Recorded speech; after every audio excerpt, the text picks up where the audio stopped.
1990년대 생각해 보면 저희 평균 임금이요 100만 원이 안 됐어요. 그쵸? 30년 정도가 좀 넘었는데 네.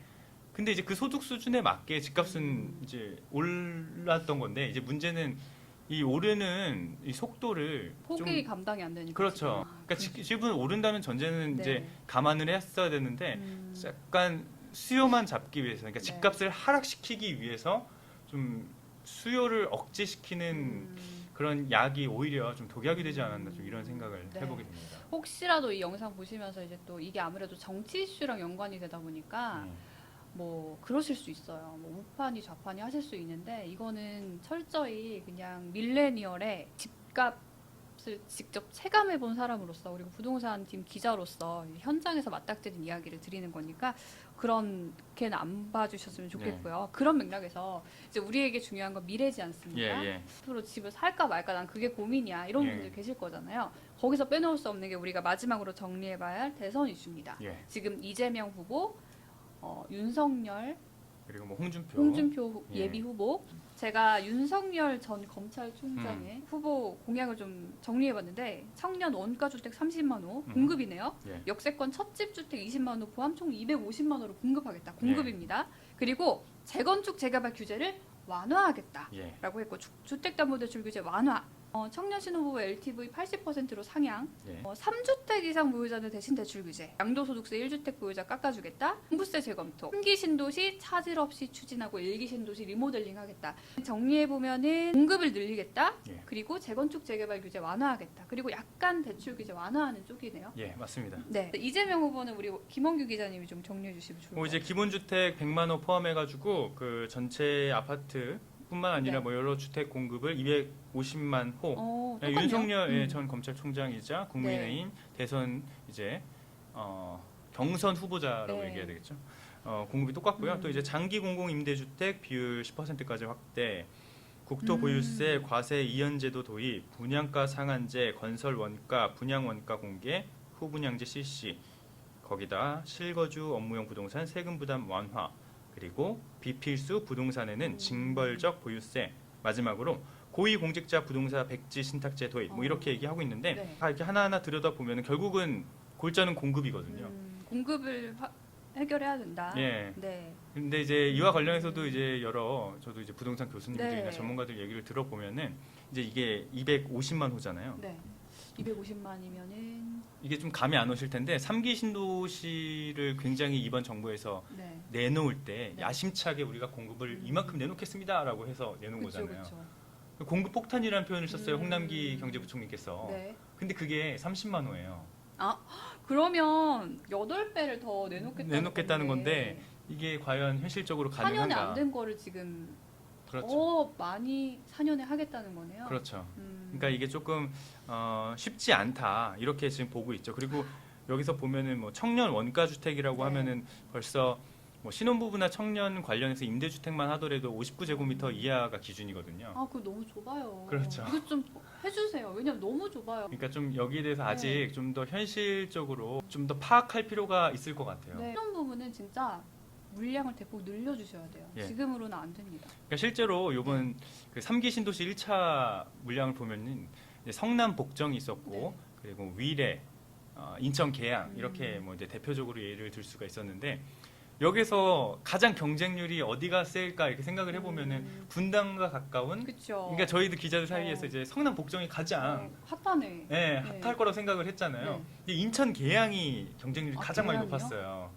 계양이 거기 인천국제공항 노선이 가깝고 검단 가깝고 이래서 그런가? 그런 건 아니었고 인천 계양에서만 84제곱미터 그러니까 30평형대를 공급을 했었어요. 역시 사람 마음은 이신전심 똑같아요. 그러니까요. 이제 거기서 어떤 실제 실수요자들의 마음을 확인할 수 있는 그런 결과였던 거죠. 이런 공급 정책으로 선회하는 건 좋아요. 그동안 이제 수요를 억제하고 이제 규제책으로 했던 게 공급으로 좀 넘어간 상황인데 이제 문제는 이런 공급들이 조금 더 구체화될 필요는 있는 거죠. 이런 공약들이 역세권 같은 경우에도 역세권이라고 하면 말 그대로 역에 있는 주변, 그렇죠. 예, 직주 근접이 되는 우리가 이제 네. 그렇게 생각할 수 있잖아요. 그 땅과 그 토지를 보유하기 위해서는 주변의 상가나 기존의 그 땅 주인들을 설득을 할 수 있느냐. 그리고 그 땅 주인들 같은 경우에는 대부분 다 세를 주거든요. 네. 그럼 거기에 이제 상업시설에 세를 주면서 이제 활동하고 계시는 분들이 계시잖아요. 그렇죠. 예, 그분들이 그냥 개발하니까 우리가 좀 나와주겠다 이렇게 생각할까요? 또 이게 굉장히 거기에서도 이권이 맞물려 있는. 그렇죠. 그러니까 내가 여기 생계가 걸려 있는데 여기서 네. 내가 일을 하면서 돈을 벌고 있는데 단순히 이제 거주지를 조금 더 확보하기 위해서 나가라 이랬을 네. 때에 대한 어떤 그런 파장은 것도 적지 않은 상황인 거죠. 그런 것도 생각을 해봐야 될 문제네요. 예, 진짜. 맞습니다. 그래서 우리 대선 후보들께서 공약을 내실 때는 이런 부분들도 좀 들어주시면 좋겠다라는 예. 생각이고. 뭐 홍준표 의원도 이렇게 보면은 뭐 네. 구체적인 공급을 제시하지 않았지만 신도시 대신 어떤 도시 초고층 고밀도 개발, 높이 짓겠다. 예, 뭐 네. 용적률을 상향하겠다는 건데 이미 이와 관련해서는 서울 지역에서 공공 재개발 재건축 같은 경우에는 네. 인센티브를 부여하기 위해서 용적률 500%까지 높여주겠다 이런 얘기를 하긴 했어요. 이게 좀 나왔던 정책에서 크게 좀 벗어나지 않는 거였죠. 네, 아무쪼록 이제 대선이랑 맞물려서 좀 공급을 늘리겠다고 하는 상황이고 예. 아직까지는 우리가 지금 부동산 정책의 효과를 많이 못 보고 있는 상황이기 때문에 예. 집 사실 분들은 이런 정책들 좀 예. 고려해 보시고 이게 불확실성이잖아요. 지금 그렇죠. 보면. 그리고 우리가 하나 더 봐야 될 게 네. 금리 인상 이슈가 있잖아요. 예. 지금 저도 내는 그 빚이 그 월 상환하는 예. 원리금이 야금야금 뭐 올라요. 그래서 그렇죠. 저 가장 걱정이에요. 이슈죠. 저도 걱정이에요. 사실 예. 빚으로 샀기 때문에. 이번 달 같은 네. 경우에는 한국은행에서 기준금리를 동결을 했어요. 근데 네. 이제 전달의 경우에는 0.25%포인트를 네. 높였잖아요. 그래서 기존 0.50%였던 기준금리가 0.75%가 네. 됐죠. 다음 달에는 일단 그 이주열 한국은행 총재께서 네. 올리겠다고 시그널은 줬어요. 또 네. 미국이랑도 맞물려 있으니까 그렇죠. 테이퍼링이랑. 네. 근데 여전히 지금도 좀 저금리다. 지금도 사실 뭐 역사적 저금리긴 하죠. 그렇죠. 아직도 기억나는 게 저 초등학교 때만 해도 네. 금리가 막 9%, 10% 어. 이럴 때가 기억이 나서 시대가 많이 변했죠. 네. 그러게요. 아까 잠깐 말씀드렸습니다만 일단 8월의 금리에는 크게 반응하지 않았던 주택담보대출이기 때문에 예. 그리고 금리가 오르든 말든 집을 사야 하는 사람들은 어느 시대에나 계속 있기 때문에 그러니까 저는 이거를 이제 기자하면서 2년 전부터 들었거든요. 집값을 잡기 위해선 공급. 그러니까 누누이 누구나 아는. 전문가들한테 네. 얘기를 많이 들었던 건데 네. 계속해서 이제 수요를 좀 누르려고 하는 그런 기본적인 규제 분위기가 약간 여기까지 오게 된 게 아닌가 이런 점이 좀 아쉽죠. 네. 전세 대출도 사실 마찬가지거든요. 결국 전세 수요를 지금이라도 당장 좀 수용할 수 있는 그런 주택이 필요한 상황인데 또 홍남기 경제부총리께서 어떤 카드를 내놓을지 모르겠지만 좀 공급적으로 지금이라도 결국 매매 시장도 공급을 통해서 잡겠다고 결국은 했잖아요. 네. 전세도 좀 그런 식으로 가는 게 현실적이지 않나 좀 이런 생각을 개인적으로 좀 해보게 됩니다. 네. 집을 못 구하신 분들이나 이제 집을 구하실 예정인 분들은 조금 팁을 얻고 싶으실 텐데 예. 부동산 팀에도 계셨고 최근에 집 사신 네. 당사자로서 마지막으로 영상 편지 한번. 너무 많이 고민을 했어요. 저한테 이제 이자와 관련해 가지고 큰 삶의 부담이 되지 않을까 이런 생각을 했는데 주변 여러 어떤 교수님들이나 부동산 관련 전문가들 얘기를 좀 하면서 네. 어떻게 할까요 했지만 그러니까 영끌에서 사지는 말아라. 이미 지금 금리가 올라가는 추세고 그리고 그 금리와 관련해서 여러 규제들도 나오는 상황이기 때문에 나중에 네 삶이 팍팍해질 수 있다. 이게 이런 전제를 가지고 가요. 그런데 이 주택이라고 하는 것이 우리가 투자의 목적이 아니잖아요. 그쵸. 나중에 오를 것이다라고 생각해서 집을 사는 게 아니라 대부분의 사람들은 한 채 집을 사서 거기 쭉 살죠. 그렇죠. 근데 지금 분위기가 마치 집에 투자해서 부자가 되고 중산층이 되고 이제 이런 분위기가 네. 형성이 되는데 실제 주변에 보면은 그런 사람들 많지 않잖아요. 많지 않죠. 네, 그냥 내 주거가 좀 네. 안정적이게 돼서 우리 삶이 좀 조금이라도 편하게 사는 곳에 있어서는 이제 네. 그런 마음을 가지고 있잖아요. 자금 여력이 조금 되고 대출 그러니까 뭐 영끌하지 않은 상태에서 받을 수 있다면 네. 대출을 일단 사라 이렇게 얘기를 하시더라고요. 네. 예, 일단 떨어지진 않는다. 지금 이미 2배가 넘게 상승한 가운데 뭐 0. 몇 % 떨어지는 게 큰 의미가 있나 싶고요. 그리고 또 하나의 어떤 팁을 드리자면은 분양 받을 수 있는 것들, 청약 시장을 좀 문을 두드려라. 네. 지금 3기 신도시뿐만 아니라 신혼부부 물량이 굉장히 많이 지금 배정이 돼 있어요. 청약 시장을 노려라.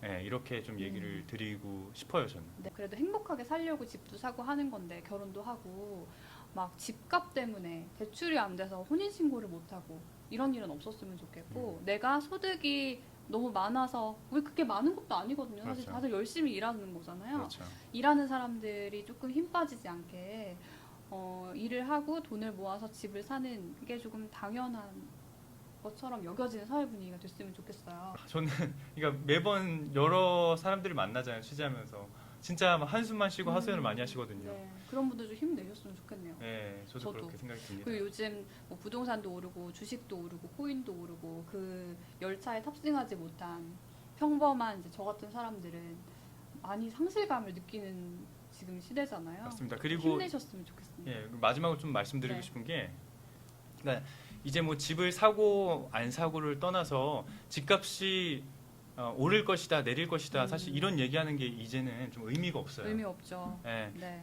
그냥 집을 샀는데 내리면 뭐 어떻습니까? 그냥 어차피 실거주가 목적이면 그냥 살고 있으면 그쵸. 되는 거잖아요. 네. 그러니까 자기 어떤 자금 사정에 맞춰서 좀 대응하시는 게 가장 네. 좋은 방법이 아닐까 이런 생각을 해보게 됩니다. 맞아요. 집이 오른다고 나도 지금 막 급하게 편승해서 사기보다는 그냥 장기적 계획을 가지고 예. 그냥 내 집 마련의 목적에서 네.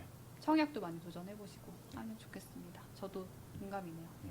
자, 이렇게 저희가 오늘 부동산 집산 썰부터 또 대출 최근에 어떻게 받을 수 있는지 그리고 부동산 대책 정리까지 거의 부동산의 A to G를 이 정도면 많이 정리해본 것 같은데요. 네, 네. 좋습니다. 네, 이렇게 정리를 해봤는데요. 이 영상 보시는 뭐 예비 주택 소유자분들 그리고 전세 구하시는 분들 그리고 앞으로 집을 사실 계획 있는 분들 모두 조금 행복해지셨으면 좋겠고 많은 도움이 되셨으면 좋겠습니다. 혹시라도 조금 더 궁금한 거 있으면 댓글 달아주시고요. 한국경제TV 김원규 기자입니다. 부동산 관련해서 많이 취재하고 있으니까요. 네이버 가서 그 응원하고 구독도 눌러주시고 제 것도 좀 눌러주시면 감사하겠습니다.